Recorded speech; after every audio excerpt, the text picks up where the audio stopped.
Bonjour à toutes et à tous.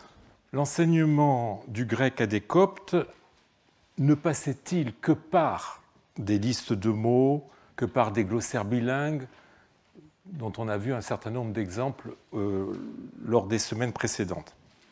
Évidemment non. Vous vous souvenez, ce glossaire à Osée et à Amos, eh bien, il montre à lui seul, même s'il s'agit d'un exemple unique et ancien, que l'apprentissage du vocabulaire grec que visent les glossaires s'accompagne de la lecture de textes suivis. Avons-nous des traces de la copie et de l'étude des textes grecs par des Coptes natifs en train d'apprendre le grec? Alors, avant de répondre à cette question, il faut être conscient d'une difficulté majeure. Les textes sont parvenus la plupart du temps sans contexte. Et il est le plus souvent impossible de savoir s'ils ont été recopiés par des élèves coptophones apprenant le grec ou par des hellénophones natifs dans le cadre ou non d'un enseignement. Alors heureusement, certains indices nous mettent sur la voie. Alors parmi ces indices, il y a évidemment les fautes qui sont typiques d'un scripteur copte. C'est le cas de cette tablette de Würzburg, sur les deux faces de laquelle a été recopié au 7e, 8e siècle un texte liturgique dans une écriture très malhabile. Alors, voici le texte en grec au tout début, et dans la partie inférieure de l'écran, le texte corrigé, malgré certains passages qui sont vraiment désespérés. Alors vous voyez, extrait du Théologien, deux points, nous te chanterons, toi qui es né de la Vierge, puis nous te vénérerons. Alors il y a des lacunes malheureusement, lumière et ténèbres, chair et esprit, il nous a donné la liberté. Et ensuite, sur l'autre face, grand prêtre comme, là encore, le texte est très lacunaire, mais vous reconnaîtrez à partir de la troisième ligne, c'est-à-dire la septième ligne d'après la diapositive, vous reconnaîtrez un passage de Matthieu 16-18, très connu, tu es Pierre, et sur cette pierre, je construirai mon église. Et le texte continue, là encore, avec des lacunes. Alors, il est clair que ce texte a été dicté, ce qui explique les nombreuses fautes phonétiques, évidemment dû au manque de maîtrise du grec de la part de celui qui copie, mais aussi probablement à une mauvaise prononciation de la part de celui qui dicte. Confusion constante entre les voyelles et entre les consonnes, notamment entre les consonnes sourdes et les consonnes sonores, entre les aspirés et les non-aspirés. Mais la faute qui est la plus éloquente pour mon propos est l'emploi de cette lettre copte, typiquement copte, le ori, qui marque l'aspiration et qui a été utilisé là pour rendre l'aspiration grecque. Regardez à la ligne 1, le mot remnousomen, qui est en fait une forme très déformée du mot grec umnesomen, nous faisons des hymnes, nous célébrons, ou nous célébrerons, et vous voyez que l'aspiration du grec a été rendue avec une lettre copte. De même, à la ligne 4, le pronom personnel humon, vous, à la ligne 8, tes hagias, de la sainte, là encore, l'aspiration est rendue par un ori. Et par ailleurs, on notera la surligne, qui elle aussi est un coptisme. On n'utilise pas en grec de surligne au milieu d'un mot. La présence de ces fautes explique la raison pour laquelle l'éditeur a donné son texte en caractère copte, puisqu'il considérait que c'était quasiment du copte, en tout cas c'est écrit par quelqu'un qui est avant tout un coptophone. Alors, étant donné l'usage du grec dans la liturgie, rien n'empêche que ce texte ait été copié à des fins liturgiques. Mais l'emploi d'une tablette, support, vous le savez maintenant, typique de l'école, conjugué à la maladresse de l'écriture, oriente très fortement vers l'hypothèse d'une utilisation scolaire de ce texte, ou d'une copie scolaire de ce texte.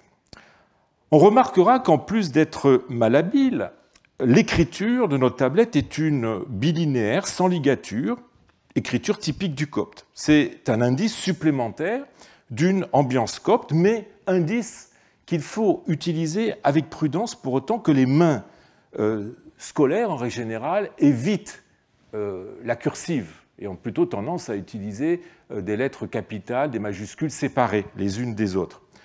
On serait tenté d'annexer à la catégorie des textes grecs copiés par des coptes en contexte scolaire, par exemple, donc du point de vue, là je me place du point de vue uniquement paléographique, eh bien cet ostracone d'Edfou, il s'agit d'une paraphrase grecque de l'épisode des femmes au tombeau, écrite dans une majuscule, là encore non ligaturée, qui ne déparerait pas pour la copie d'un texte copte.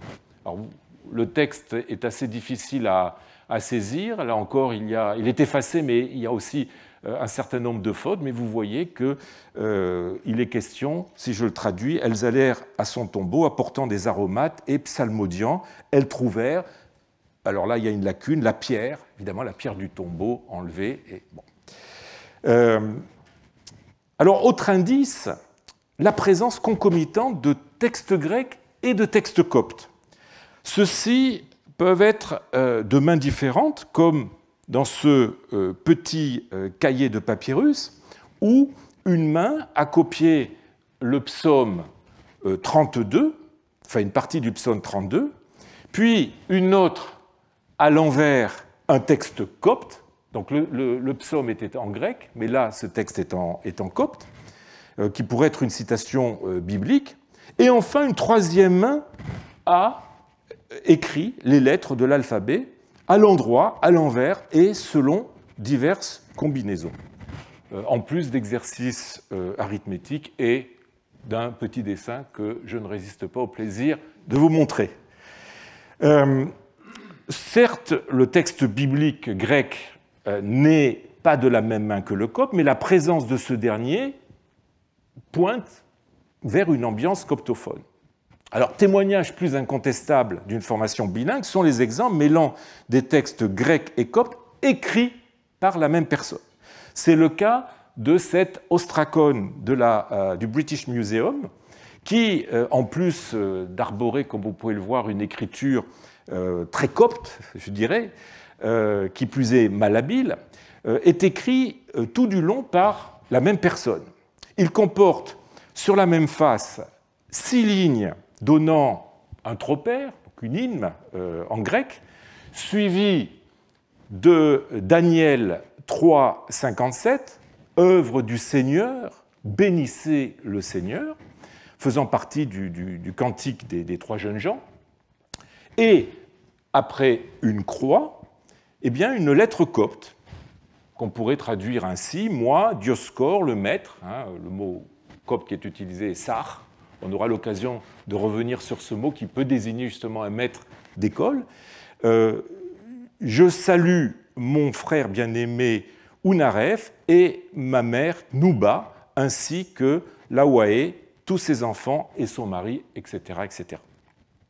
Alors on a proposé de voir dans cet ostracone une vraie lettre par laquelle Dioscoros envoie, ou Dioscore envoie, un texte liturgique, ce qui est au tout début, à son correspondant. Je pense qu'il s'agit plutôt de 2 exercices de copie ou de dictée, l'un en grec, à partir d'un texte liturgique, l'autre en copte, à partir d'une lettre. Cette dernière pourrait même être une composition. Vous noterez qu'elle ne semble pas avoir de fin et qu'elle comporte l'omission de l'expression formulaire de début de lettre, Esra et j'écris. Normalement, on dit toujours moi, un tel, j'écris et je salue avec le nom du correspondant. Et là, le mot j'écris a été oublié. De même que le mot ma mère ou la séquence ma mère a été écrite 2 fois. Ces indices ajoutés à la maladresse de l'écriture, eh bien, il ne serait pas invraisemblable que l'on ait ici affaire à un exercice. On notera que la même main a recopié un autre texte liturgique comportant un sanctus, Saint, Saint, Saint, et le Seigneur sur un ostracon, lui aussi conservé au British Museum. Vous voyez, l'écriture est la même. Le texte, dans une orthographe qui est encore plus catastrophique que celle du précédent, est introduit par la mention Apa Heyanes, qui est une forme de Apa-Jean, qui est peut-être le nom de l'élève, on ne sait pas, et se conclut sur une date, écrit le 8 du mois de Pauni, à l'instar de beaucoup d'exercices scolaires. On a eu l'occasion d'en voir un certain nombre il y a 2 ans. Très souvent, l'élève date ces exercices, sur les tablettes notamment. Alors, comme la tablette de Würzburg, on y retrouve aussi un coptisme graphique, là encore, presque sur le même mot que dans la tablette de Würzburg, puisqu'on a le verbe, non pas alors la humnéo, mais anumnéo, c'est-à-dire faire monter des louanges, des hymnes, qui est écrit avec, comme vous le voyez, une surligne au-dessus du mu et du nu, ce qui est analogique évidemment de la préposition grecque men, qui est écrit aussi avec une surligne, qui signifie avec. Alors, le caractère scolaire de ce texte pourrait être en tout cas renforcé par le fait que les mots, comme vous le voyez, sont séparés par ce qu'on appelle techniquement des dicolas, c'est-à-dire des doubles points. Et là aussi, c'est assez typique des textes scolaires. Pour aider l'élève, on sépare les mots, alors que normalement, dans un texte grec, on ne sépare pas les mots des uns des autres. C'est ce qu'on appelle la scriptio continua, l'écriture continue. Alors jusqu'ici, les exemples que je vous ai montrés combinent des textes différents dans les 2 langues. Mais on peut avoir aussi un même texte écrit en grec et en copte. Là encore, si rien n'oblige à y voir systématiquement les restes d'un enseignement bilingue, on peut légitimement se demander si certains de ces textes bilingues n'ont pas servi à enseigner à des coptes la langue et la littérature grecque, comme les glossaires gréco-coptes, dont ils sont, j'allais dire, presque l'équivalent, à ceci près que les mots font place, cette fois-ci, à des expressions plus longues ou à des textes plus longs. Alors, si je laisse de côté des ostracas dont rien ne permet d'affirmer le caractère scolaire, j'illustrerai cette catégorie de textes bilingues potentiellement scolaires avec une autre tablette de Würzburg du 7e, 8e siècle. Une in Christ Marie a été copiée en grec d'un côté et en copte de l'autre. Alors, les éditeurs pensent que les 2 mains sont différentes. Alors malheureusement, les photos ne sont pas très bonnes et ce n'est pas facile de faire une analyse paléographique précise. En tout cas, les éditeurs pensent qu'on a affaire à 2 mains différentes, mais les différences entre les 2 textes ne sont-elles pas plutôt dues à des styles différents plutôt qu'à des personnes différentes, ou bien à une plus grande familiarité du scripteur avec le copte qu'avec le grec, ce qui expliquerait la plus grande fluidité de la partie en copte par rapport à la partie en grec. En tout cas, le support, une tablette, là encore en bois, le support de ce texte bilingue semble orienté vers un contexte scolaire. Plus intéressant, mais peut-être plus difficile à interpréter pour notre propos, est ce codex de papyrus qui vient du monastère d'Épiphane, un codex de 8 folios cousus entre eux pour former un quaternion dans lequel on a recopié 2 hymnes acrostiches grecs. Acrostiche, c'est-à-dire qu'en fait, chaque initiale correspond à une lettre de l'alphabet, donc on commence par alpha, ensuite bêta, gamma, etc. Donc, 2 hymnes acrostiches grecs suivis chacune de leur traduction en copte, en plus de divers extraits en copte néo-testamentaire, Paul, Jacques, et patristique avec Athanase d'Alexandrie et Sévère d'Antioche. Alors, le copiste a adopté un style d'écriture typique des manuscrits liturgiques, la majuscule penchée. Anne Boudor, qui a étudié ce texte, en 2008, Anne Boudor a même proposé d'y reconnaître la main d'un certain Marc, diacre puis prêtre, en même temps que copiste en activité, vers le début du 7e siècle, dans le topos, ou le monastère de Saint-Marc, à Gournet-Mouraille, sur la rive ouest de Thèbes, topos dont il fut l'higoumène.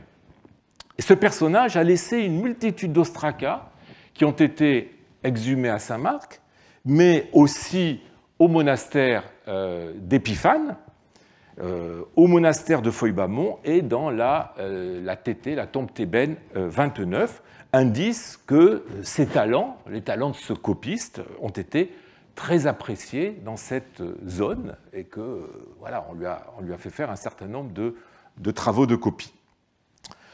Alors, quel peut être le statut de notre codex, de cet hymnaire? Il s'agit d'un hymnaire de fortune confectionné sommairement, 4 folios cousus grossièrement, ne contenant que 2 hymnes qui sont par ailleurs inconnus. Alors le copiste, comme vous le voyez, je vous montre la page 1 et la page 2, donc qui sont en vis-à-vis. Le copiste a présenté son texte de sorte que chaque page de grec, à gauche, face à sa traduction en copte, donc à droite. La position première des textes grecs est l'indice que les textes coptes ne sont là que comme aide pour mieux comprendre les textes grecs. Les seuls, d'ailleurs, à avoir les caractéristiques formelles d'hymne avec l'acrostiche dont je vous le parlais, hein, alpha, bêta, gamma, delta. En copte, nous n'avons pas d'acrostiche, parce qu'il s'agit d'une traduction. Ce qui est important, c'est d'insister sur le fait que nous n'avons pas affaire à des hymnes dont les 2 versions, la grecque et la copte, auraient pu être utilisées dans la liturgie. Comme le fait remarquer Anne Boudor, il faut supposer que le manuscrit n'était pas destiné à la récitation collective, mais plutôt à la lecture ou à la méditation, hein, l'utilisateur coptophone désirant peut-être connaître le sens de ce qu'il récitait en grec ou conserver l'original grec de ce qu'il récitait en copte, nous dit Anne Boudor. Alors je serais tenté de conférer à ce texte une finalité réellement scolaire. La disposition en vis-à-vis des textes grecs et coptes, mais surtout l'arrangement juxtalinéaire des vers constitutifs de ces hymnes, permettait ainsi au lecteur non seulement de mieux comprendre le texte grec, mais aussi de faire ce qu'on appellerait aujourd'hui du petit grec. Le texte de la page qui suit immédiatement les hymnes, et qui donc a été copié dans la foulée, se présente carrément comme un glossaire, s'appuyant sur de courtes phrases avec sujet, le sujet c'est d'ailleurs toujours théos, Dieu, suivi d'un verbe. Et courte phrase traduite sur la même ligne, après, comme vous le voyez, un double point, c'est-à-dire un dicolone, selon la disposition habituelle des glossaires, comme on a eu l'occasion de le voir.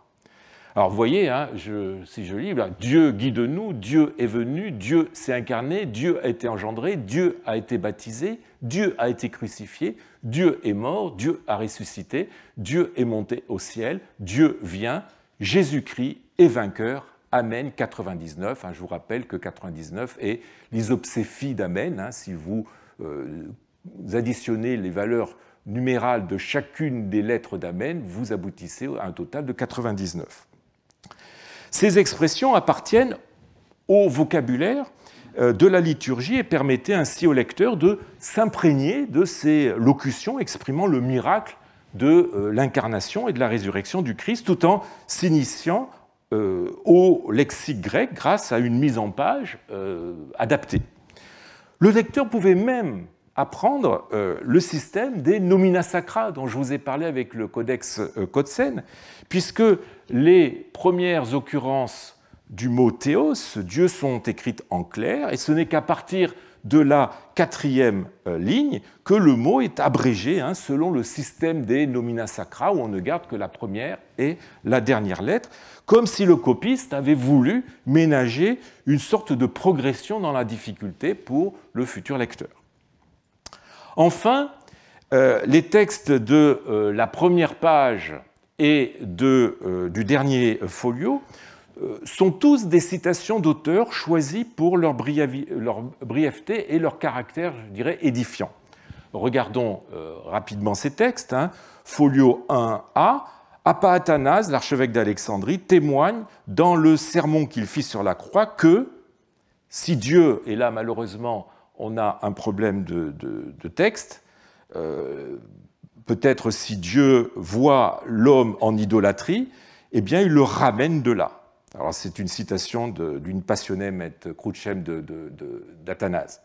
Ensuite, l'apôtre Paul dit « Si même quelqu'un est surpris en quelque chute, vous qui êtes spirituel, redressez-le avec un esprit de douceur et prends garde à toi-même de peur que tu ne sois aussi tenté. Portez les fardeaux les uns des autres. » Et là, c'est une citation de l'Épître aux Galates.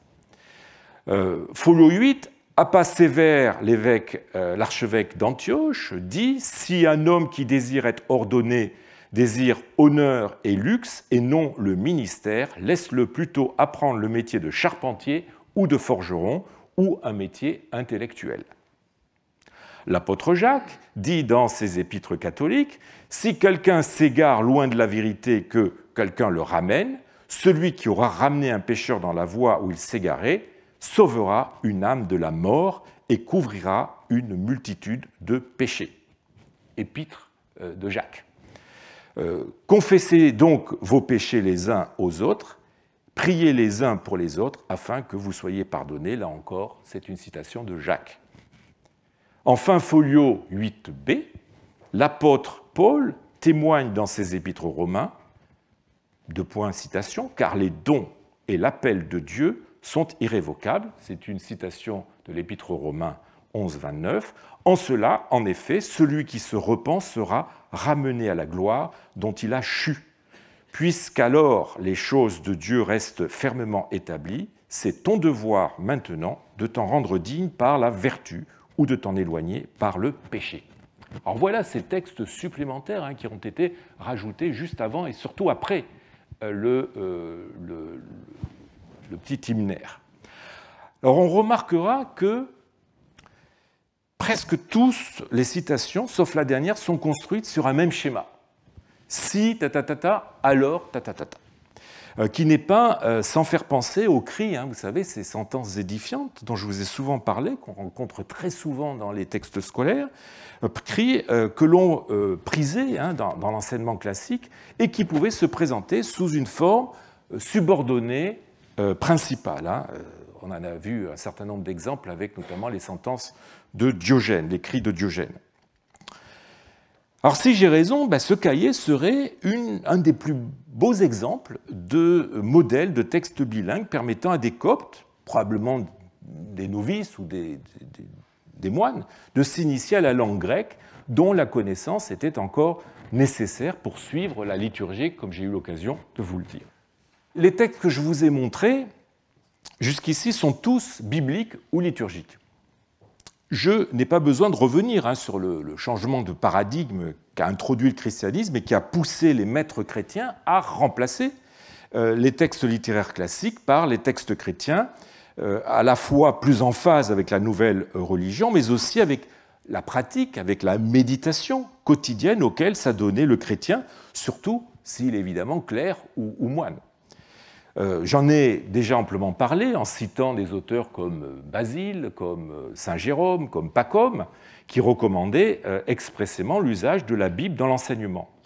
Mais est-ce à dire que la littérature profane grecque a été totalement évincée de l'enseignement copte, que ce soit sous sa forme originale ou sous la forme de traduction?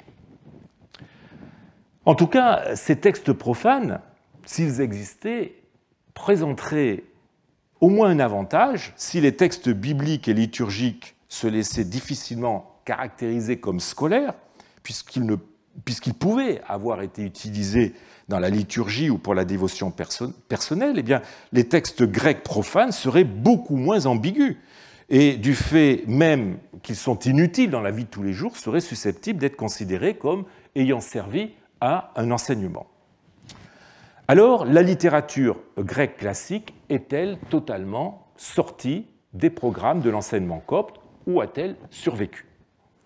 Alors, nous allons découvrir que les pages de littérature grecque étudiées en cours étaient finalement plus variées que ne le laisseraient penser les exhortations des pères de l'Église. Il reste cependant toujours la difficulté de replacer l'étude de ces textes dans le contexte spécifique d'un enseignement à destination de coptophones primaires. Si un texte grec parvenu sans aucun contexte ne peut guère être rattaché à un enseignement copte, il en est d'autres qui présentent des indices permettant de les inscrire dans une formation dispensée à des élèves coptophones. Ces indices, finalement, sont les mêmes que ceux que nous avons retenus pour les textes religieux la semaine dernière. Le premier indice nous est fourni par la présence des textes coptes retrouvés concomitamment avec des textes grecs, les premiers assurant que les derniers ont bien été lus dans une ambiance coptophone. C'est probablement le cas d'un ensemble d'ostracas tout à fait singulier, conservé aujourd'hui au Petrie Museum de Londres. Alors, cette série comprend 25 immenses ostracas, puisqu'ils vont de 25 à 40 cm.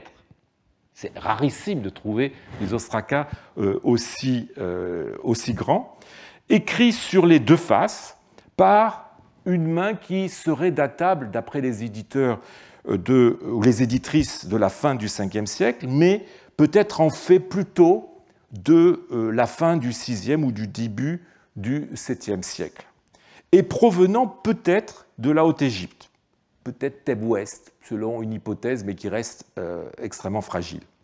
Alors, on y trouve dans ce groupe d'ostracas le chant 1 de l'Iliade, les sentences de Ménandre, classées par ordre alphabétique, en plus des psaumes, des actes des apôtres, de l'épître aux Romains, de l'épître aux Galates, de l'épître de Jacques, de l'épître de Jean, de l'épître de Jude, et d'un texte liturgique. Donc, vous voyez qu'on a aussi bien des textes classiques que des textes chrétiens, bon, toujours en grec.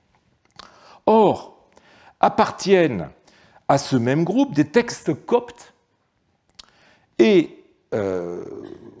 grecs qui dessinent un contexte coptophone. Alors, on a des documents, je passerai sur ces documents, mais je m'attarderai sur deux textes littéraires gréco-coptes qui appartiennent à cet ensemble.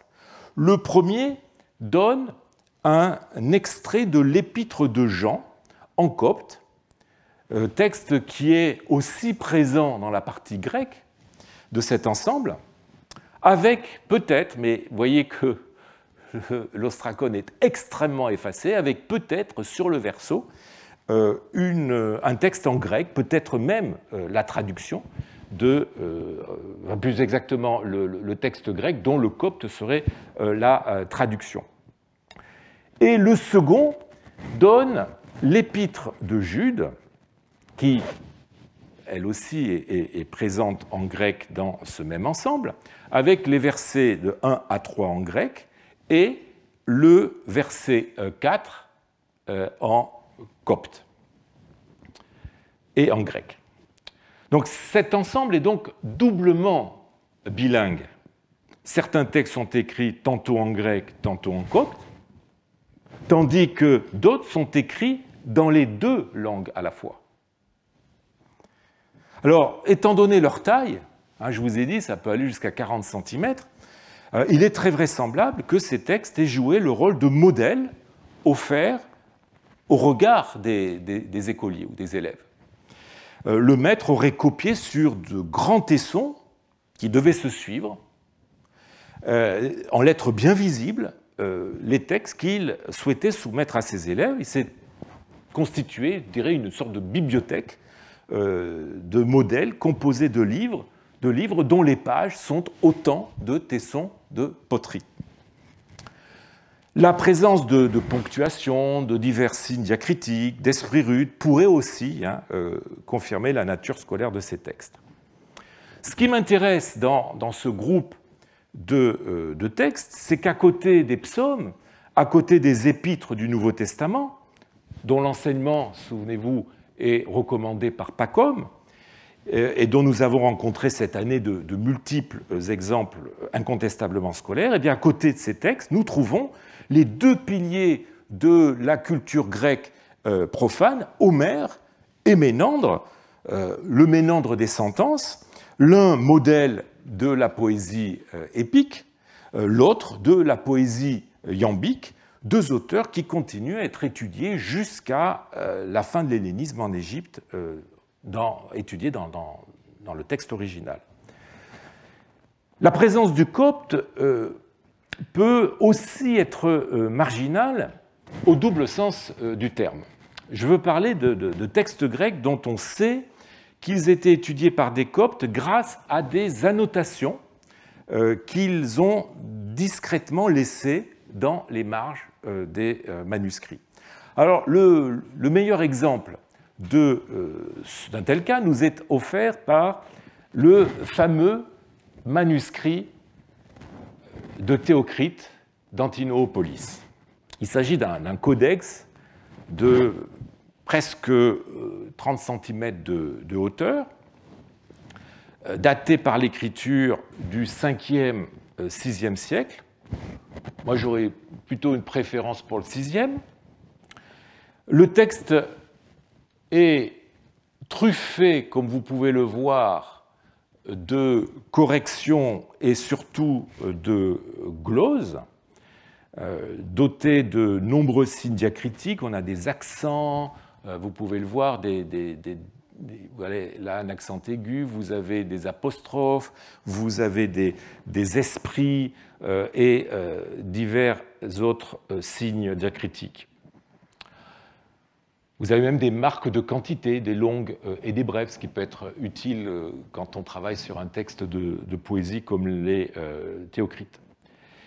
Et ce qui est intéressant, c'est qu'au-delà de ces corrections, on a aussi, comme je vous l'ai dit, de très nombreuses gloses marginales. Or, une de ces gloses, une de ces annotations est en copte, ce qui est absolument exceptionnel pour un texte de culture classique et très instructif, évidemment, pour définir le profil linguistique de celui qui en est l'auteur.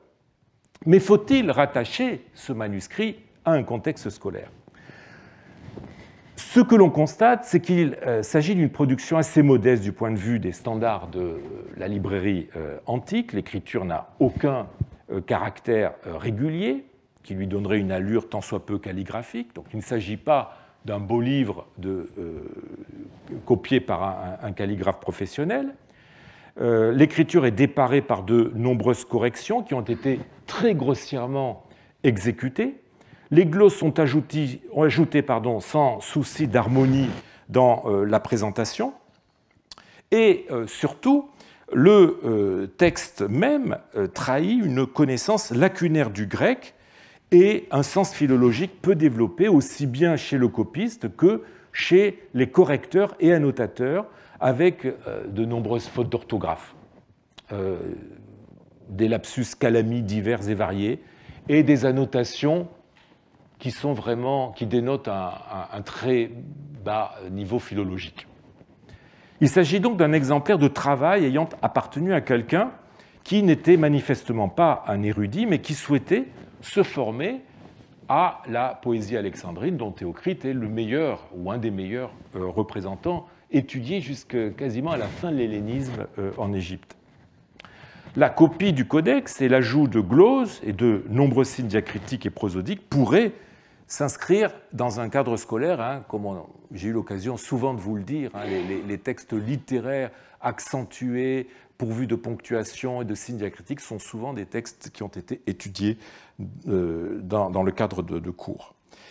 En tout cas, c'est la conclusion à laquelle est parvenu Fausto Montana, après avoir passé au crible les nombreuses annotations qui le parsèment. Je le cite, conclut en disant « L'apparat de notes de ce papyrus est donc dû à une ou plusieurs personnes ayant bénéficié d'une initiation élémentaire à l'œuvre de Théocrite, probablement réalisée sous la conduite du grammaticos, donc du maître de grammaire. » Alors la glose en copte que vous avez à l'écran, qui mélange d'ailleurs du grec et du copte avec ces deux mots, djir, qui veut dire du garum, et ner, et là il faut corriger la réédition, c'est bien la réédition de Montana, c'est bien ori qu'il faut lire et non nzeta, ner ça signifie de l'huile. Donc cette glose en copte pourrait indiquer qu'au moins un des élèves de ce grammaticos était coptophone. Le fait qu'elle est unique au milieu des nombreuses annotations en grec du manuscrit semble montrer que l'enseignement dans le cadre duquel ce codex a été utilisé s'adressait à des coptes appartenant à des milieux très bien hellénisés. On notera que l'étudiant annotateur bascule en copte pour deux notions très concrètes, le garum et l'huile. Si je traduis la glose, on pourrait traduire par « à ceux qui s'amusent, donne du garum, donne de l'huile ».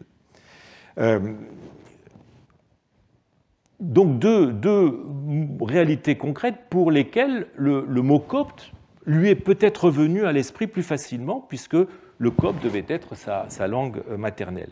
On est typiquement dans la situation d'un coptophone très bien hellénisé qui s'initie à la littérature grecque pour parfaire son hellénisme.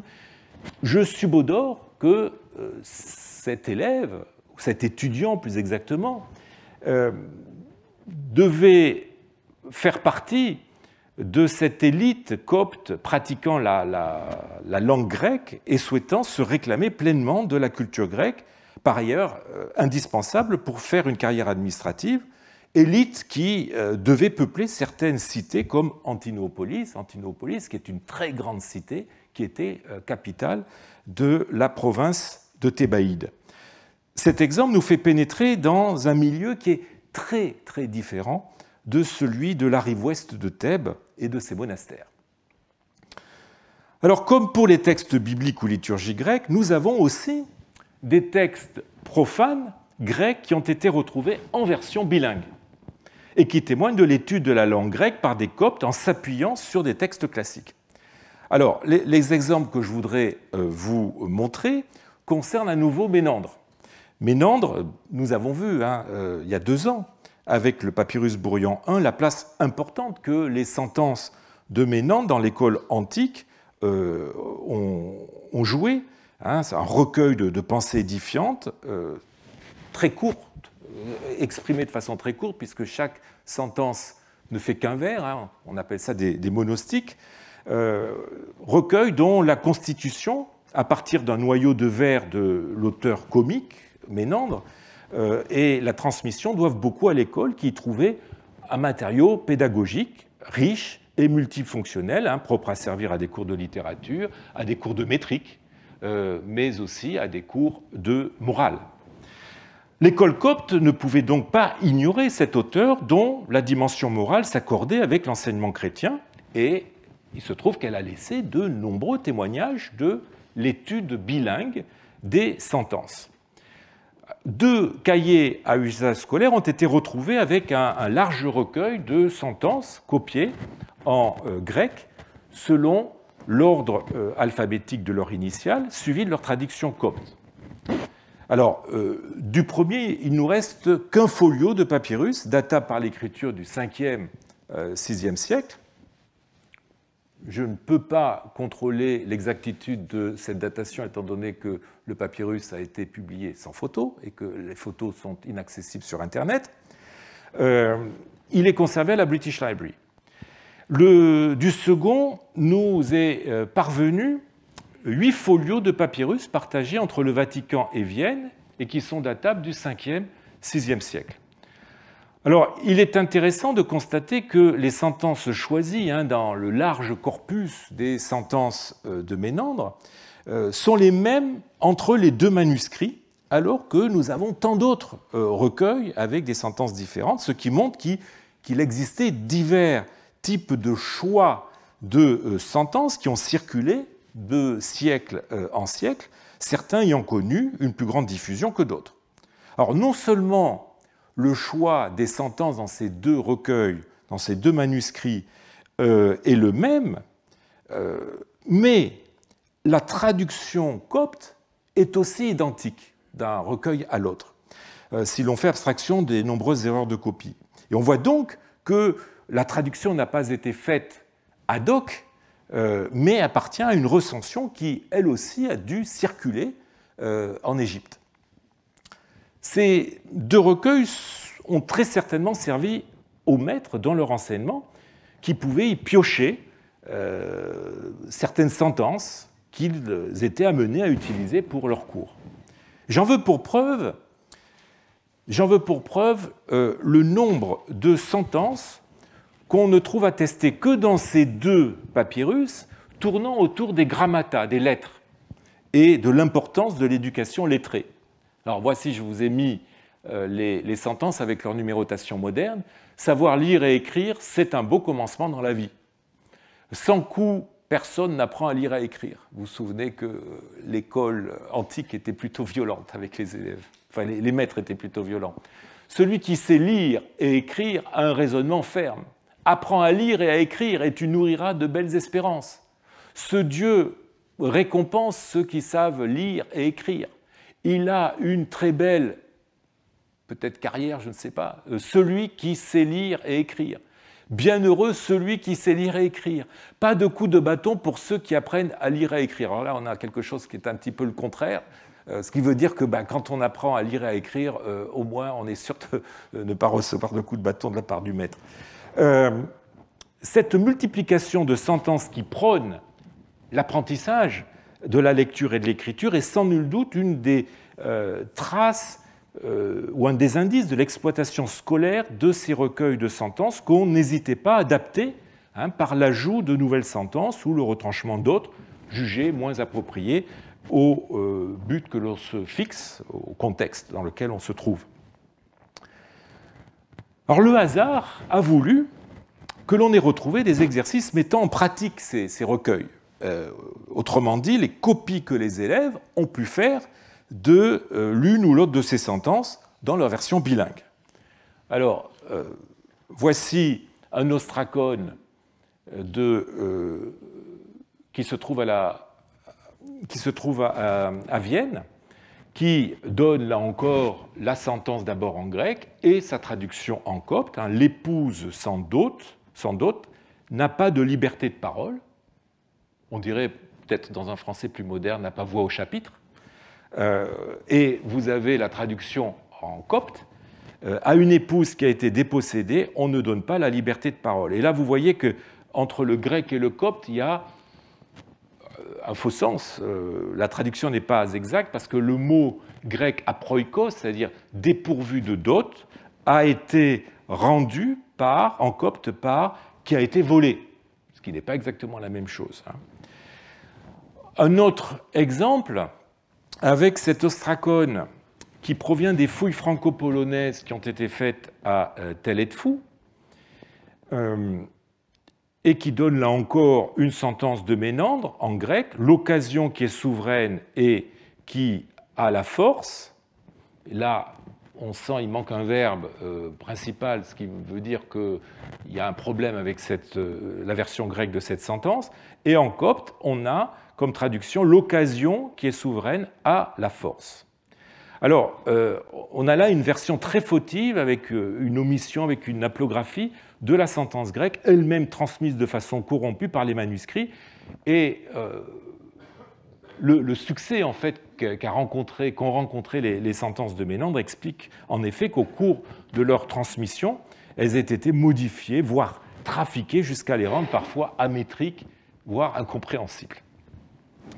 Ces deux recueils et ces deux ostracas bilingues prouvent sans l'ombre d'un doute que les sentences de Ménandre étaient au programme des cours par lesquels les maîtres coptes apprenaient un peu de grec à leurs élèves.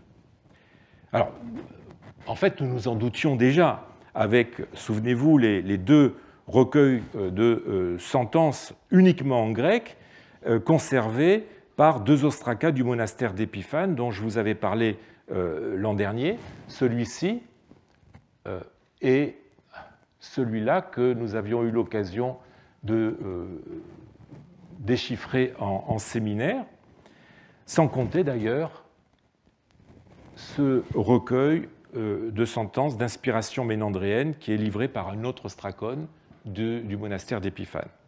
Or, vous vous souvenez peut-être que ces textes ont été retrouvés dans les cellules A et B du monastère d'Épiphane, dont j'avais eu l'occasion de vous montrer qu'il y avait de fortes présomptions pour penser qu'elles ont abrité des activités d'enseignement. L'ambiance prioritairement coptophone du monastère montre qu'on y enseignait aussi le grec à travers ces sentences censées être édifiantes et facilement adaptables à la sensibilité chrétienne, au point d'ailleurs qu'on n'a pas hésité dans les deux recueils trouvés à Épiphane, on n'a pas hésité à introduire les sentences par une sentence tout à fait nouvelle qui est la crainte de Dieu et le début de la sagesse, qui ne forme pas un trimètre iambique, mais qui est une citation des Proverbes, Proverbes 1, 7. Donc, une christianisation des sentences de Ménandre. La nature transculturelle des sentences de Ménandre, auxquelles, de par leur caractère éthique et l'absence de référence au polythéisme grec, pouvaient adhérer aussi bien un grec païen qu'un égyptien chrétien, explique qu'on ait continué à les lire dans les milieux chrétiens de l'Antiquité tardive et que l'on ait cherché à les traduire en copte. Le fait que ces sentences ont une forme très simple, le trimètre iambique est un vers qui ressemble à la langue prosaïque, le fait aussi qu'elles n'ont pas de prétention esthétique permettait d'envisager leur traduction sans qu'il y ait de véritable déperdition. On imagine plus difficilement la traduction en copte des tragédies d'Euripide, pour prendre le cas des grands auteurs qui étaient encore lus à l'école, en tout cas à l'école grecque. On imagine plus difficilement la traduction en copte des tragédies d'Euripide ou, plus improbable encore, des poèmes d'Homère. Vous vous souvenez qu'on a retrouvé au monastère d'Épiphane des ostracas avec les premiers vers de l'Iliade en grec, mais il s'agissait toujours du premier ou des deux premiers vers du chant 1 de l'Iliade, et nous avions vu en plus que ces ostracas étaient avant tout des exercices d'écriture. Un ostracone de Colombien, provenant aussi d'un monastère, celui du Grand Phoïbamon, avec une paraphrase prosaïque du second hémistiche du vers 61 du chant 3 de l'Iliade, et une partie du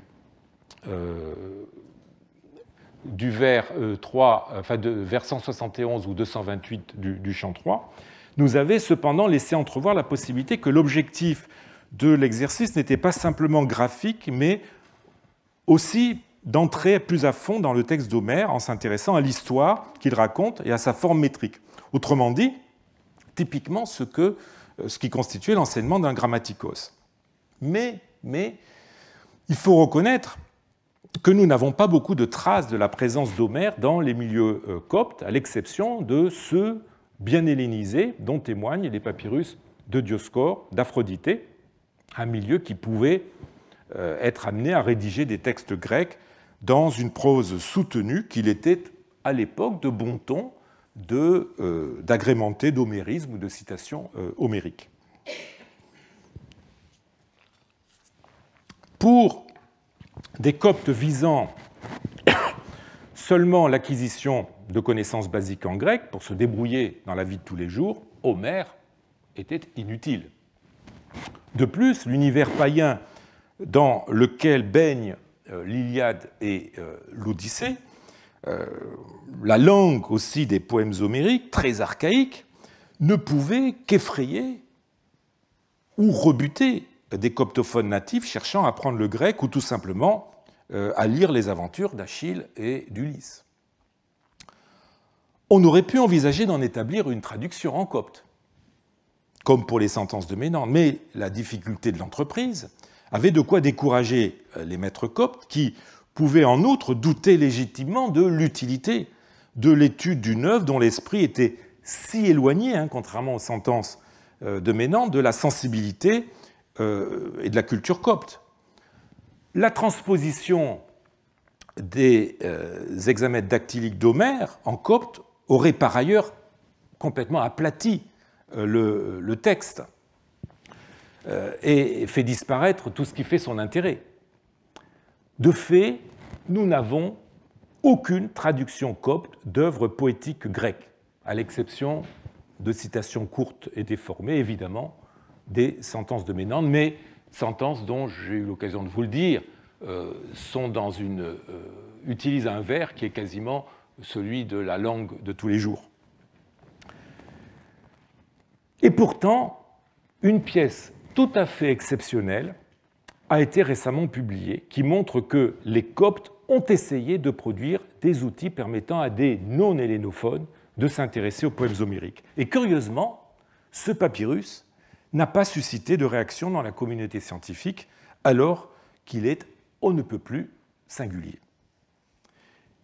Il s'agit d'un feuillet de papyrus provenant d'un codex datable du VIe siècle qui présente un texte, comme vous le voyez, en 3 colonnes.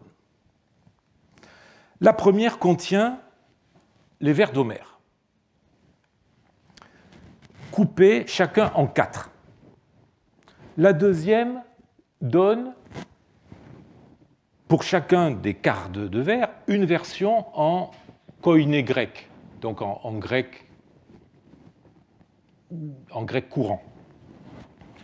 Et la dernière colonne donne une traduction en copte saïdique de la deuxième colonne. Ainsi, tout le texte d'Homère est paraphrasé en grec courant, comme dans les glossaires homériques trouvés en quantité sur papyrus, puis, ce qui est une première, traduit en copte. Alors, nous n'avons que l'Iliade 2, chant 2 vers 70-82 sur ce feuillet de papyrus, mais il est probable que le codex complet contenait, sinon toute l'Iliade, du moins plusieurs chants ainsi traduits. Alors, si on met bout à bout les gloses coptes, on n'obtient cependant pas un texte copte cohérent, en tout cas en adéquation avec le génie de la langue copte, dans la mesure où le copte ne correspond pas à une traduction suivie du grec, mais à la traduction isolée de chaque unité textuelle. À défaut de prouver qu'il a existé donc une traduction complète du poème homérique en copte, ce papyrus montre qu'on a pu établir un glossaire gréco-copte suivi de l'ensemble du poème le plus lu d'Homère, l'Iliade, qui pouvait servir à l'enseignement. Les Coptes avaient donc à leur disposition des outils leur permettant de lire et d'étudier Homère. Les utilisateurs de ce codex ne sont évidemment pas à chercher parmi ceux qui fréquentaient les écoles villageoises ou les écoles monastiques. Il provient d'une grande cité, la cité d'Oxyrhynchos. Ils appartenaient bien plutôt à ces élites coptes hellénophones cherchant à pratiquer la culture grecque dans ce qu'elle a de plus exigeant et dont Dioscore d'Aphroditée est un des meilleurs représentants. Ce codex n'aurait pas déparé d'ailleurs dans la jarre de Dioscore d'Aphroditée, qui, souvenez-vous, contenait un exemplaire de l'Iliade, ainsi que des poèmes de circonstance qu'il a composés, très influencés par Homère, et des papiers d'affaires, là aussi, où les homérismes et les citations homériques ne sont pas rares. Alors si ce folio de papyrus reste pour l'instant un cas à part, ce qu'il illustre reste un cas à part, c'est qu'en fait, il illustre les besoins pédagogiques d'un segment très restreint très minoritaire de la population copte. Alors, nous voilà parvenus au terme de notre enquête sur l'enseignement copte. Alors, il est temps de synthétiser rapidement les résultats auxquels nous a conduit l'examen de la documentation. Nous avons eu du mal à définir ce qu'on pouvait entendre par école copte ou par enseignement copte. Alors, s'il s'agit de cours permettant à des coptes d'apprendre à lire et à écrire en copte, alors oui, l'école copte est bien documentée. Ce niveau élémentaire, celui du grammatistes, dans la tradition grecque, est bien visible dans la documentation à travers des exercices d'apprentissage de lettres, d'alphabet, de syllabes, de mots.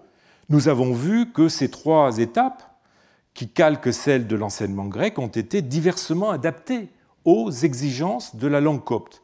Les exercices sur l'alphabet n'incorporent pas toujours les lettres coptes qui sont enseignées à part. Les syllabaires, quant à eux, tantôt intègrent les lettres coptes, tantôt les relèguent dans une partie séparée, tantôt les omettent. Enfin, les listes de noms font plus ou moins de place aux mots coptes et aux noms bibliques, les maîtres continuant à piocher les exemples de mots dans les vieilles listes de l'enseignement grec pré-chrétien. Pour l'instant, le codex Codsen est le seul témoignage d'un enseignement primaire qui ait été repensé dans le cadre copte et adapté aux spécificités phonologiques et morphologiques de la langue égyptienne en proposant des syllabaires parfaitement coptisés et assortis avec la section des mutismes d'exercices sur les mots comportant des syllabes pourvues de, comme on avait eu l'occasion de le voir, de résonance non phonémique. Mais ce manuel, issu d'un milieu monastique, était-il représentatif des méthodes utilisées dans les écoles que j'appellerais laïques avec des guillemets? La documentation qui nous est parvenue tendrait à répondre par la négative. Les monastères ont en effet joué un rôle décisif dans la propagation du copte et dans le développement d'une culture liée à cette langue, rôle qui passe évidemment par l'affirmation d'une autonomie linguistique impliquant aussi une autonomie pédagogique. Le niveau suivant, celui du grammatikos, selon la tradition grecque, est bien moins visible dans la documentation. L'enseignement de la grammaire a laissé très peu de traces, comme si celle-ci n'était pas enseignée de façon normative. Quant aux textes littéraires qui constituent la base de l'enseignement et les compositions par lesquelles l'élève met en pratique les connaissances de la langue, eh bien, ils sont beaucoup plus difficiles à identifier. S'il est relativement facile de reconnaître, j'ai eu l'occasion de le dire encore aujourd'hui, un papyrus d'Homère comme ayant été copié et étudié par un élève fréquentant l'école grecque, école qui passe obligatoirement par l'étude des vieux auteurs du patrimoine littéraire, eh bien, il n'en va pas de même avec les textes bibliques ou liturgiques par lesquels l'école copte remplace les auteurs classiques, qu'elle ne cherche d'ailleurs pas à traduire, autant par incapacité que par idéologie. Incapacité parce que, on l'a vu, il n'est pas facile de rendre de la poésie dans une autre langue, et idéologie aussi parce qu'on a vu que dans certains milieux, il peut y avoir une défiance à l'égard de la culture classique grecque. Or, comment confirmer à coup sûr le caractère scolaire de tels textes qui peuvent relever aussi bien de la dévotion privée, de la préparation à la liturgie? Enfin, les compositions que les élèves devaient écrire, une fois qu'ils avaient acquis une certaine autonomie langagière, sont encore plus, je dirais, insaisissables. Les exercices préparatoires à la rhétorique, les progymnasmata, n'étant plus enseignés, nous n'avons plus de composition rhétorique du genre de celle que l'école grecque a livrée. Les compositions semblent s'être limitées à des variations bibliques ou liturgiques ou à des essais épistolaires. Mais là encore, comment les distinguer d'un côté des prières, des hymnes ou des autres textes chrétiens qui constituent la production littéraire de l'époque et de l'autre de lettres authentiques? On est en tout cas frappé par le caractère pragmatique de cet enseignement, en tout cas pour ce qui est des écoles monastiques, celles qui ont livré de loin le plus de documents. Caractère pragmatique de cet enseignement qui cherche à faire des élèves de futurs moines capables d'élaborer ou de recopier des textes chrétiens et d'écrire des lettres. Alors, il est vrai que nous n'avons pas l'âge de ces élèves. L'entrée parfois tardive dans les monastères, où il était exigé un certain degré d'alphabétisation, peut expliquer qu'on ait adapté l'enseignement à des élèves déjà adultes en leur donnant d'emblée des connaissances pratiques leur permettant de se débrouiller dans les tâches qu'ils étaient amenés à exécuter au quotidien. Notre vision donc de l'enseignement copte est peut-être biaisée par la provenance très majoritairement monastique de la documentation scolaire de l'Antiquité tardive. Mais cette professionnalisation de l'enseignement n'est pas seulement due au profil des élèves des écoles monastiques. En fait, elle se fait sentir très tôt avec des élèves encore jeunes, comme nous aurons l'occasion de le voir l'an prochain en terminant notre enquête sur l'école avec l'enseignement professionnel sur lequel tout reste à faire. Et c'est une des tendances de l'enseignement de l'Antiquité tardive, cette professionnalisation, une des tendances très méconnues de cet enseignement et qui, vous le verrez, nous réservera quelques surprises. Si les témoignages de l'enseignement du copte relevant du second degré sont difficiles à appréhender, eh bien, il n'en va pas de même de celui du grec en milieu copte. Glossaire gréco-copte, table de conjugaison, texte en version bilingue, voire uniquement originale, nombreux sont les exercices qui illustrent l'apprentissage plus ou moins poussé du grec par les coptes. La prégnance du grec dans l'enseignement copte est si lourde qu'on serait presque tenté de penser que l'apprentissage du grec était la norme pour les élèves qui poursuivent leurs études au-delà du simple apprentissage de la lecture et de l'écriture. Aussi ne sera-t-on pas surpris de l'absence d'exercices poussés en copte, comme les compositions rhétoriques. Ces exercices sont à chercher dans la documentation qu'a laissée l'enseignement grec, qui semble avoir pris le relais du copte une fois dépassé le niveau élémentaire. Et en conséquence, il faut sortir d'une vision qui tendrait à voir d'un côté les écoles grecques pour les Grecs et de l'autre des écoles coptes pour les Coptes. Un millénaire de cohabitation et d'assimilation a conduit la population à un bilinguisme beaucoup plus répandu et beaucoup plus profond que ne le laisseraient croire les conceptions manichéennes que véhiculent nos livres d'histoire et la terminologie qu'ils emploient. Trop souvent, on parle des Grecs d'un côté, des Coptes de l'autre. Certes, les élites hellénophones devaient avoir leurs propres écoles monolingues, mais l'immense majorité de la population capable d'assumer les frais d'une scolarisation envoyait leurs enfants dans des écoles où l'enseignement grec côtoyait étroitement l'enseignement copte. Si les bases étaient d'abord données en copte, d'où la multitude d'exercices d'écriture en copte, le grec faisait vite son apparition et devenait d'autant plus présent que l'élève avançait en niveau. Le but était de former des coptes capables de lire et d'écrire dans leur langue, mais aussi, pour ceux qui pouvaient se le permettre, d'acquérir une connaissance du grec qui leur serait nécessaire dans la vie de tous les jours, dans les domaines où le grec était la langue de référence, c'est-à-dire pour les activités économiques, dans la sphère administrative, dans le domaine judiciaire ou juridique. Savoir écrire une lettre d'affaires, savoir lire un reçu d'impôt, surtout quand il s'agit de ses propres impôts, contrôler et signer un contrat, se plaindre ou en référer à l'administration, tout cela nécessite la connaissance du grec, car toutes ces actions passent par une rédaction des documents en grec. Il n'y a donc pas juxtaposition d'un enseignement copte et d'un enseignement grec, mais plutôt imbrication, complémentarité, contiguïté des deux.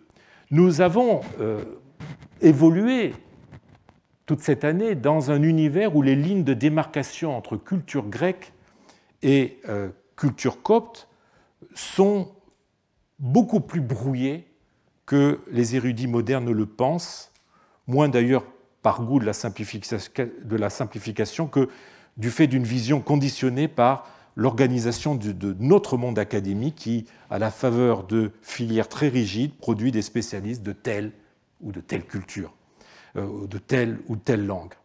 Il nous faut donc apprendre, en élargissant notre champ d'investigation et en multipliant les approches, à avoir une vision plus nuancée et plus complexe du monde que nous étudions, une vision qui soit à la hauteur de la richesse et de la complexité de la société si profondément biculturelle de l'Antiquité tardive.